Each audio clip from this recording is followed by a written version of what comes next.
চান্দিনায় ১.৫ কোটি টাকা ব্যয়ে সড়ক পাকাকরণ কাজের ভিত্তিপ্রস্তর স্থাপন। চান্দিনা প্রতিনিধি সোহেল রানার পাঠানো প্রতিবেদনে দেখুন বিস্তারিত।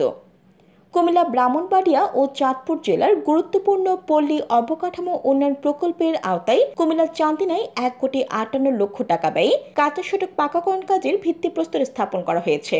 শুক্রবার ২৬ এপ্রিল দুপুরে উপজেলার কঙ্গাই উচ্চ বিদ্যালয় সংলগ্ন থেকে সুইচ গেট হয়ে ঘোগড়া বিল পর্যন্ত প্রায় ১.৫ কিলোমিটার ওই সড়কটি পাকাকরণ কাজের উদ্বোধন করেন বঙ্গবন্ধু শেখ মুজিব মেডিকেল বিশ্ববিদ্যালয়ের সাবেক উপাচার্য অধ্যাপক ডাক্তার প্রাণ গোপাল দত্ত এমপি। স্থানীয় সরকার প্রকৌশল অধিদপ্তর ওই কাজটি বাস্তবায়ন করবেন। এ সময় ভিত্তিপ্রস্তর স্থাপনের ফলক উন্মোচন করে দোয়া ও মোনাজাত অনুষ্ঠিত হয়। এ সময় উপস্থিত ছিলেন উপজেলা নির্বাহী অফিসার জাবের মাহমুদ সোয়েব, উপজেলা প্রকৌশলী মোহাম্মদ রাকিবুল ইসলাম, গল্লা ইউনিয়ন পরিষদের চেয়ারম্যান বীর মুক্তিযোদ্ধা মোহাম্মদ ফজলুল করিম দর্জি, উপজেলা স্বেচ্ছাসেবক লীগ সভাপতি কাজী আকলাকুর রহমান জুয়েল, যুবলীগের নেতা বাহারুদ্দিন সোহাগ সহ বিভিন্ন ইউনিয়ন পরিষদের চেয়ারম্যান, রাজনৈতিক নেতৃবৃন্দ, এলাকার গণ্যমান্য ব্যক্তিবর্গ।